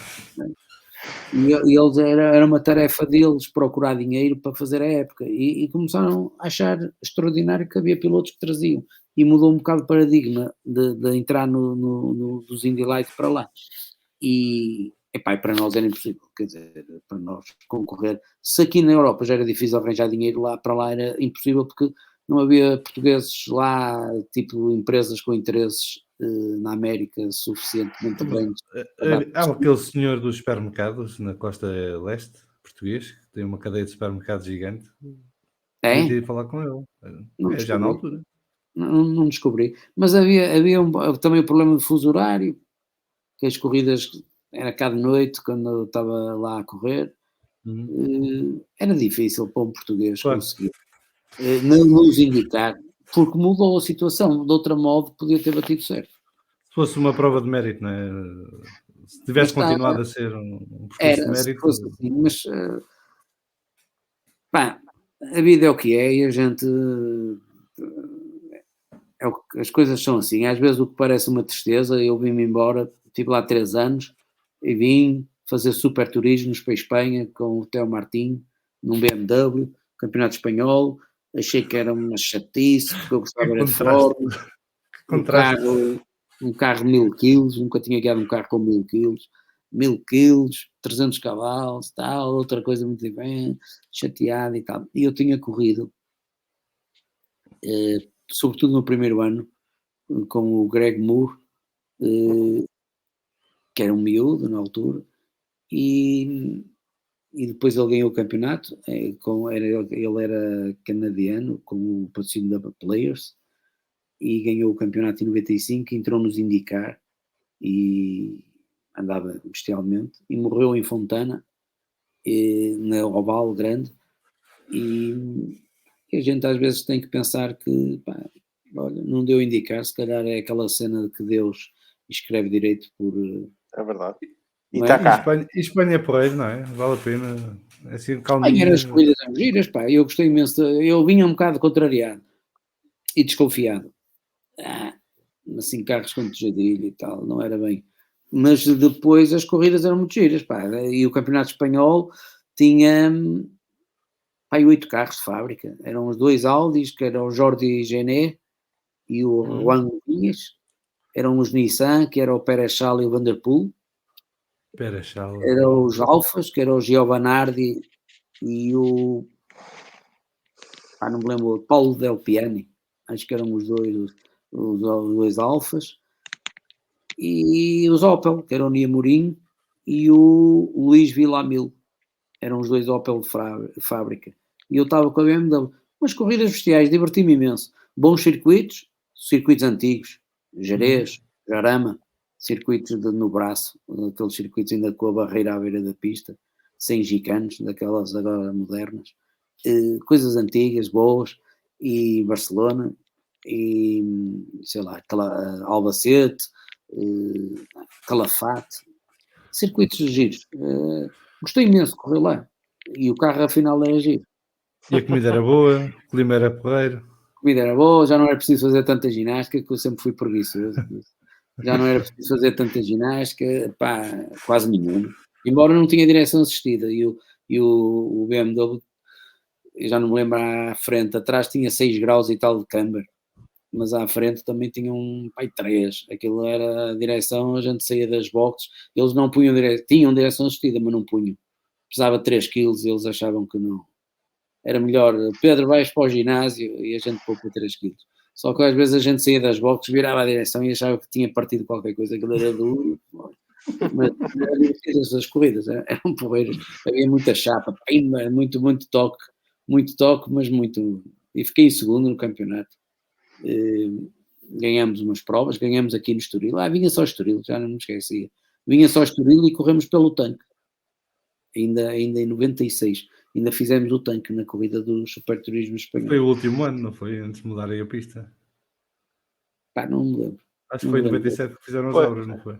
Depois em 97 fiz os Porsche, eu fiz o Campeonato do Mundo de Resistência com um Porsche, um GT1, com o Ralph Kelleners, mas não se vinha ao Estoril. Era um Campeonato do Mundo de Resistência. Era naquela altura, vocês lembram-se daqueles Porsche do GT1? E eram os McLaren, BMW, McLaren, e sei lá o que eram aqueles Mercedes.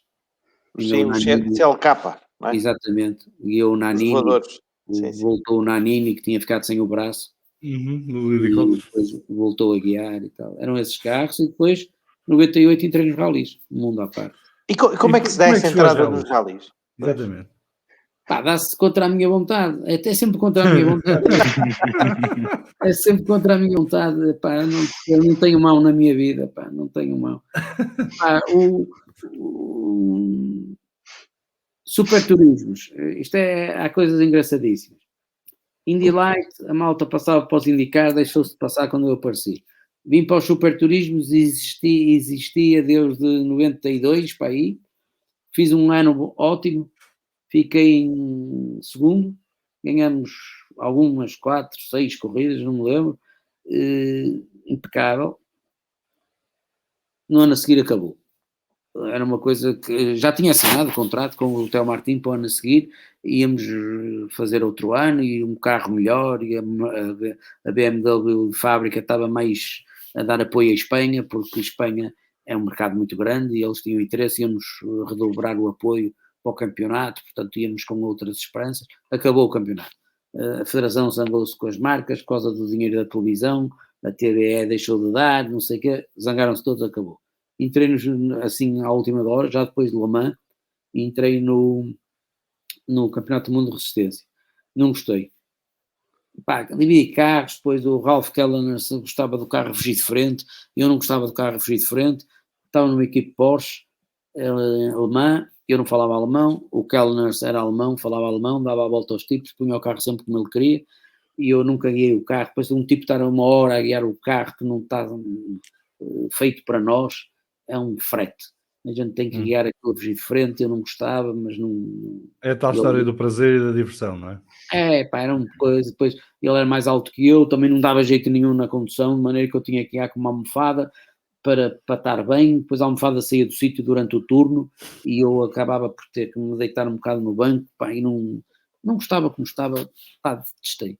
No fim do ano, estava a tentar fazer super turismos em Itália, porque entretanto tinha conhecido os tipos da BMW, da CBM, e os tipos estavam ali com uma hipótese de fazer em Itália, e eu queria ir, gostava imenso, circuitos também bons, não é? A Itália tinha aqueles circuitos antigos, Vallalunga, ia na Pergusa, circuitos que eu conhecia da Fórmula 3000 e que eram giros, mas vai daqui a Castrol em Portugal começou a falar com a Toyota e tal, não sei o que, para trás, para a frente, a Toyota era toda Castrol no Campeonato do Mundo de Rallys. O Miguel Félix da Costa, que era o patrão da Castrol, começou: Pedro, pá, fazer aí um acordo com a Toyota para vender a óleo em Portugal, pá, a gente devia juntar-se com a Toyota e tal, mas a Toyota, mas pá, rallys, pá, mas rallys, mas eu agora vou fazer rallys. Então você não vai fazer rallys? Eu disse: pensando bem, não é? A gente, 3 pedais e um volante, é sempre igual. E eu disse: vamos embora então, vamos lá fazer os rallies e vamos ver. E adorei, foi uma coisa que eu fui assim a medo, adorei imenso, os rallies achei o máximo, Mas aquilo também, quer dizer, era um carro de fábrica, autenticamente. Primeiro não, eram da Grifone. O primeiro era da Grifone, é uma equipe satélite. E eles guardam, a fábrica guarda sempre o que quer para eles. Mas depois a Fórmula 1, a Toyota, começou a ir para a Fórmula 1, acabou com o Mundial de Rallys, passou para a Fórmula 1. Sim. Deram-nos o material todo.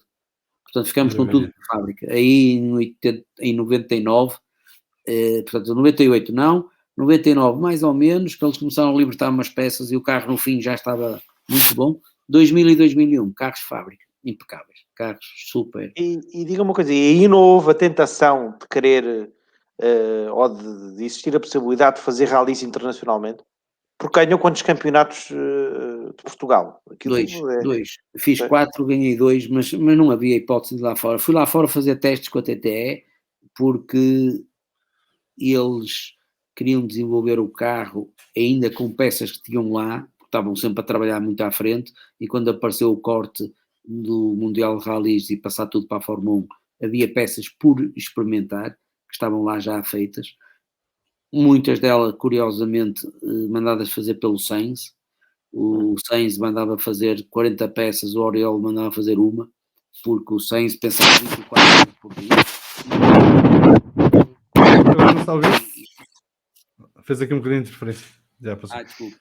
E o Oriol pensava 12 horas por dia nos rallies e o Sainz pensava 24. De maneira que todas as peças estavam na calha, tinha sido o Sainz que tinha pedido para fazer e que tinha ideias para melhorar o carro e não sei o quê.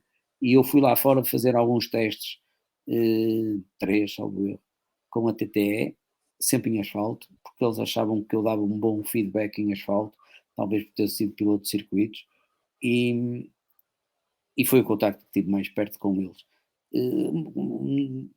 Sair de cá de dentro é impossível nos rallies. Os rallies só na equipe de fábrica, e as equipes de fábrica estão para os finlandeses ou estão para... Sim, para o que é heteronormal nos rallies. Como? Para o que é normal nos ralis, essa Sim, estacionalidade. eu compreendo. Eu tive um esforço muito grande para fazer ralis por o seguinte, eu conhecia alguns pilotos que estavam a fazer ralis cá em Portugal, como o José Carlos Macedo, tinha feito o troféu Toyota com o José Carlos Macedo em 85, guiava muitíssimo bem, andava dos melhores pilotos portugueses, e duros de roer, o Adruzilo Lopes, um tipo especialista em ralis. Eu, quando cheguei, tinha que treinar, que eu não conhecia os sítios, onde é que eram os ralis e como é que era, não sabia tirar notas, não sabia ouvir notas, eram 31, e depois não fiz a escola dos ralis, quer dizer, não comecei nos ralis com um carro fraco, depois tipo um grupo N, um grupo A, ou não sei o quê. Deram-lhe uma bomba para as mãos. Exatamente, quer dizer, deram-me um carro que andava imenso. Um tipo que não sabe tirar notas, não sabe ouvir, era uma atrapalhada bestial. Depois tinha o Sérgio Paiva comigo, que era um tipo impecável e que me ensinou imenso e ajudou-me imenso. Mas mesmo assim eu devia ter feito as escadas todas, quer dizer, entrar nos ralis é a mesma coisa, como eu entrei, é a mesma coisa que um gajo começar a estudar na universidade. É. Falta fazer o ciclo e a escola primária já agora, não é? E falta isso tudo. Portanto, um tipo E o que liceu, de não é? na universidade. E diga uma coisa, Pedro, o que é mais difícil de fazer a esse nível? É ralis ou é velocidade? O Nuno Pinto, desculpe só interromper, o Nuno Pinto que já falámos aqui, diz que os ralis é que é. Que a grande paixão dele agora é os ralis. Mas qual é a sua opinião? Eu acho que são coisas diferentes. No limite, são as duas muito difíceis. Tirar 2 décimas num carro em que se está a andar numa pista a 60 voltas e ir ter que se ir buscar 2 décimos, é preciso cavar um nível de perfeição impensável. Uhum. A precisão, as mãos no volante, o guiar. A concentração. Mais ou menos, nem tanto, isso nem tanto, porque não há, já lá vamos, o guiar com o rabo é o que se faz nas pistas, quer dizer, o feeling todo está no rabo, o carro está a fugir de frente, o carro está a fugir de trás, passa-se tudo, a gente sente tudo no rabo, vamos sentados no chão, e ir buscar 2 décimos e vai-se, não é, muitas vezes, é um apuro de técnica, de perfeição, de purismo. Pá, uma exceção. Não há nos ralis. Há nos ralis outra coisa que não há nas pistas e que é igualmente necessário cultivar e desenvolver, que é repartir a concentração entre o que é que está a acontecer no carro, o que é que está a acontecer, o que é que ele me está a dizer, o navegador, e o que é que eu estou a fazer em termos de condução. Portanto, é preciso estar a conduzir, estar a sentir o que se passa no carro, estar a ouvir o que o gajo nos está a dizer, o tipo que está ao lado. Nas pistas a gente só divide entre guiar e o que está a passar. No circuito, na pista, no ralis, a concentração e a sincronização entre o navegador e o piloto é extraordinária. Um troço bem feito, do princípio ao fim, 18 km, 20 km, o que for, numa serra, terra ou asfalto, tanto faz. Subir lá em cima, descer a outra encosta, ouvir a tempo, e ele falar a tempo, de entrar bem na curva, travar no sítio certo, entrar na curva, parar a próxima, saber o que vem a seguir, é um nível de concentração fora de série. No fim disso tudo, ainda nós chegamos ao fim do troço e dizer, o carro está muito duro atrás, está-me a saltar muito. Porque tem que ter atenção ao que está a passar no carro, como é que estamos a guiar a caixa, terceira, segunda, quarta, não interessa. E o que é que ele diz? Direita para a esquerda, mais gancho, trava, salto, 200 metros, esquerda a fundo. Isso tudo tem que ser tudo ouvido a tempo, mas tem que ser Sim, mas ouvido. eu quando estava a referir... E um Eu quando piloto estava a de pista referir... não tem isto. Um piloto Eu de quando pista estava... ninguém fala com capacete. Agora falam imenso com os rádios e tal, e fala-se muito, mas o piloto de pista era muito sozinho, concentração total, silêncio absoluto, e o que é que se está a passar no carro e o que é que está a passar com a minha condução. E estamos fora do mundo. Havia corridas de 1h40 que um tipo chega ao parque fechado e tira o capacete e ouve as pessoas a falar connosco, os mecânicos, foi porreiro e tal, uma boa prova, ou aconteceu isto, aqui, e um tipo nem está a perceber o que eles estão a dizer porque ainda não aterrou, ainda não estamos cá, ainda está com uma adrenalina, ainda está com uma concentração, vem dentro do capacete sozinho há tanto tempo, que nem está a perceber bem o que é que ele está tudo aos pinchos, o que é que aconteceu, o que é que se passa aqui. Os ralis também é outro tipo, o improviso, não há nas pistas. Não há nas pistas, nós saímos, a pista teve a chover. Um tipo sai da box, dá uma volta, vamos falar no Estoril. Curva VIP, como é que está a água, a curva do tanque ou a curva da orelha, está seca, aquele corretor tem um bocado de água, os S já está seco e tal. Começa na parabólica uma volta, pau, volta canhão. Não há surpresas. A gente já viu que está ali a água, está. Um troço de 18 km que tenha estado a chover. É sempre diferente. Se o gajo começar a ver onde é que está a água, onde é que está, chega lá ao fundo e leva 15 segundos. Porque o outro gajo não teve a ver nada. Aquilo é sempre a resolver. É andar Mas, ou seja, e resolver. anda-se mais no limite. Improviso. Anda-se mais no limite na velocidade nos circuitos do que nos ralis. Nos ralis tem que se dar ali uma margem para o improviso muito maior, não é? Agora que também é margem. Pois é aí que aí é a diferença entre o low web e o... Aí é que é o problema. É que e outro que não ganha tanto, não é? Margem zero, não era? O Latvala, margem zero, Pinheiros 500. E depois há um Ogier que tem margem de 2%, Pinheiros zero. É preciso, depois é muito... São as duas disciplinas apaixonantes. Eu já tem uma coisa mais divertida, é que é muito diferente sempre. Mesmo uma segunda passagem no mesmo troço é diferente da primeira, porque o público pôs terra na pista para se divertir, porque estão-se imensas germas e está tudo sujo, e a malta chega lá a uma curva de asfalto seco, slicks, com o carro a agarrar imenso, e de repente estamos a andar em cima da gravilha. E tem que se resolver, não é? Tem que se deixar uma margem e tem que se atacar forte e resolver.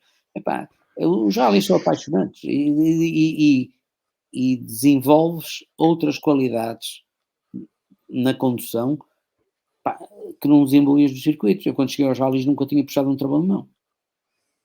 Não é? Um Fórmula não tem um travão de mão. Um BMW do Super Turismo não tem travão de mão. O que os gajos dos rallies fazem de travão de mão é do outro mundo. Só que eu quando cheguei lá nunca tinha feito, quer dizer, não é? São coisas que se tem que desenvolver. E então guiar em terra é uma coisa do outro mundo. Só o barulho, só a brutalidade com que os carros batem em mau piso. Para um piloto de circuito... Até dói. Até dói. Até a gente costumava dizer que piloto de circuito é piloto alcatifa. Um gajo não está habituado a andar ali com a lama, nevoeiro, guiar com nevoeiro é uma chatice, uma chatice. À noite é outra coisa que puxa muito por nós, guiar à noite, cada vez menos, porque agora a segurança manda em tudo, e os patrocínios e as fotografias e as filmagens, não há nada disso à noite, está-se a evitar a noite, o que é uma pena, porque a noite faz toda a diferença nos rallies. A noite abre segundos entre pilotos. Segundos largos. A única vez que fui ver o Rally Portugal ao vivo foi a Arganil, e aquilo era às 6 da manhã ou às 7 da manhã, era assim uma coisa, ainda estava escuro. Eu era miúdo. A parte que eu mais gostei foi a parte dos comes e bebes, porque eu às 4 da manhã estava a comer bifanas, o que para um miúdo de 12 anos era uma novidade. Mas quando começaram a ver os carros, aquilo, o primeiro ainda se viu bem, mas a partir daí era só pó. Então só se via faróis a passar, não se via mais nada. Mas a emoção estava lá toda na mesma, não é? Porque... E depois tentar identificar onde é que estava o carro do português e onde é que estava o carro do... Eu queria ver o Biasion, por exemplo, que eu era grande fã do Mickey Biasion. Tentar perceber qual era o carro que vinha aí, se era ou se não era, era toda uma emoção em si mesmo. É muito giro, esses troços à noite, ao amanhecer, ou de noite, dentro de um carro de competição, um bom navegador, um bom piloto, o jogo de equipe, aquela sincronização toda das notas e da condução e das condições, é muito giro. Como é muito giro andar em Le Mans, por exemplo, de noite também. É muito giro andar em Le Mans de noite, é muito giro o amanhecer em Le Mans, da pista e de guiar nesses turnos. Eu fui a Le Mans num Force Aline, que era extraordinário, as labaredas que carro dava à noite, era giríssimo e são imagens que ficam. Porque são diferentes do que nós estamos habituados. Só lhe faltou fazer um Dakar. Não vou fazer. Não vou fazer, não tenho pena de fazer. Acho que é uma aventura. Não acho que seja uma prova de andar depressa. De velocidade pura, rally, nem um rally de andar pelas notas a tirar o sumo todo, nem um passeio, quer dizer. Hoje em dia está muito profissionalizado e sei perceber que eles andam muito depressa e arriscam imenso, e o risco da prova é muito alto. Não sei se não é o género da minha prova, não gosto. Ter 400 km em linha, com curvas e com dificuldades e obstáculos. E dunas e buracos. E difícil de ganhar, não digo que não. Mas não digo que não, tenho a certeza que é difícil de ganhar e os tipos que ganham são uns heróis. Então os das motos, nem falamos nisso. Mas não é a prova que me apaixona. Qual é que o apaixona e que ainda gostaria de tentar fazer, nem que fosse por carolice? Nada. Eu agora gosto de ir. Nem uma voltinha no Jordan? Não, olha, convidaram-me para ir andar no Colónia há 3 anos atrás, porque houve um tipo holandês que comprou o Colónia e havia um grande prémio daqueles clássicos em Zandvoort, da Fórmula 1 clássicos e não sei o quê. E então havia ali uma hora, de meio-dia a 1, que era... são carros anteriores, uns anos, já não sei que anos, mas são carros mais antigos. E depois havia ali, entre meio-dia e 1, podiam andar uns Fórmula 1 mais atuais. E esse homem que comprou o Colónia convidou o Maminho e o Roberto Moreno para guiar os carros que nós tínhamos guiado na Fórmula 1. Eu fui, e guiei o meu carro, o meu banco, impecável, direitinho, Mateus José, Galp, a decoração do carro, e adorei guiar o carro à velocidade que eu conseguia guiar. Achei que devia ser completamente maluco para guiar aquilo depressa, porque o carro anda imenso, assustei-me, que aquilo... Preparação física zero, não consigo, é impossível, seguia-me o pescoço. À segunda volta não conseguia segurar o pescoço. O pescoço caía-me para ali, a curva era para ali, eu nem via bem isto. Uma vergonha. Eu na reta da meta, por exemplo, aquilo era... eu puxei quarta e eu já ia tão depressa, e quando mudei, o carro faz 12.500, eu mudei para aí às 10.000. Eu pensei que já um barulho do caraças, pensei que já ia no limite, quando olhei tinha feito para 10.000, ainda podia ter ficado mais. Depois a gente muda de quarta para quinta, caem para aí 300 rotações, fica igual. E tipo, valha-nos Deus. Torna a mudar para sexta, aquilo, um tiro. Eu achei que aquilo já não era para mim. Parei, agradeci, vim-me embora. No dia a seguir, doía-me imenso o pescoço, pensei, nunca me fui meter. Mas achei aquilo o máximo. Mas tem que ser um atleta para guiar aqueles carros. É impossível. Por muito que a gente tenha 50 e poucos anos, e até acho que está magrinho ou que está numa forma física mais ou menos. Aquilo é feito para atletas. Para já tem que estar fisicamente apto para guiar. E depois é preciso ter a cabeça, tipo como se costumava dizer, quarta classe, não é? Se quer ser GNR, tem que ter a quarta classe e não ter juízo nenhum, que é coisa que a gente já tem. Não é? Pois. Pedro, diga uma coisa, o Pedro hoje em dia, confesso que não faço ideia o que é que faz na vida em termos profissionais. É alguma coisa ligada ainda aos automóveis ou não? Não, eu tive o meu pai tinha uma empresa de transportes, TIR, e eu tive até há 2 anos atrás lá, entretanto o meu pai faleceu, fiquei com aquilo, e depois há 2 anos atrás vendi a empresa. Um verdadeiro visionário. Se vem aí um vírus, é melhor vender a empresa. De maneira que tenho a sorte, todo o azar que tive nos automóveis, nunca tive azar, que estou aqui porreiro, mas todas as coisas que às vezes eu penso que me poderão ter corrido nos automóveis, correram bem no negócio. Ainda bem. Na altura certa.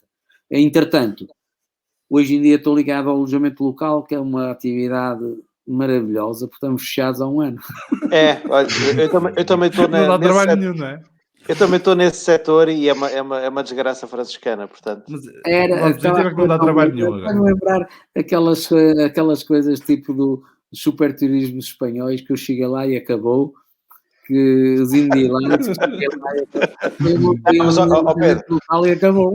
Pedro, mas aqui é ao contrário, porque eu não sei se tem esse sentimento, mas eu trabalho numa agência de viagem e quer dizer, acho que isto quando abrir vai ser a loucura, digo-lhe já. Não tenho dúvidas nenhuma. Então, tenho que falar mais consigo. Então, tenho todo o gosto nisso. Já podemos falar a seguir ao fim ao genérico do programa? Não, eu estou a brincar porque, quer dizer, estou aqui, tenho uns apartamentos no Porto e entretanto, eu sempre tive uma mistura de turismo com Erasmus. Uns apartamentos têm Erasmus, outros apartamentos têm turismo. E agora os turismos aluguei por 2 anos. Mas já comecei há 1 ano. Há 1 ano não, mas em setembro. Comecei em setembro contratos de 2 anos. Porque achei que não ia ter turistas e tinha os E ao ritmo que a vacinação está a correr, provavelmente foi a decisão certa. Sim. Não, eu tinha que fazer isso porque apareceram pessoas que os queriam alugar. E eu estava a ver a coisa tão parada que pronto, não dá o dinheiro do alojamento local, nem nada que se pareça, mas dá para estar à tona da água. Sim, Muito bem. Olha, eu acho que, não sei que haja alguma pergunta que ficou por fazer relacionada com automóveis, a parte da economia pode começar a seguir. Pedro, muito obrigado. Foi um gosto. Foi um gosto, connosco. Prazer. Espero que esta conversa sirva também para os mais novos conhecer um bocadinho melhor o que foi a história do Pedro e perceber porque é que nós, os mais velhos, falamos muitas vezes do Pedro Matos Chaves, porque para nós que éramos miúdos na altura, foi como se de repente as portas da Fórmula 1 se abrissem para nós também, não foi só para o Pedro, e o Pedro levou-nos consigo nessa sua viagem. E agradecer ter vindo aqui ao programa e já sabe que a porta está aberta para voltar quando o Pedro assim o entender. Nós aqui falamos muito de Fórmula 1, mas gostamos do desporto automóvel em geral e, portanto, partilhamos essa paixão. Vasco e Marcelo, muito obrigado mais uma vez pela companhia e esperamos que quem for ver e ouvir este episódio que tenha tido o mesmo gosto que nós tivemos durante esta quase hora e 40 minutos de conversa com Pedro Matos Chaves. Um abraço a todos e até à próxima. Obrigado. Abraço. Um abraço.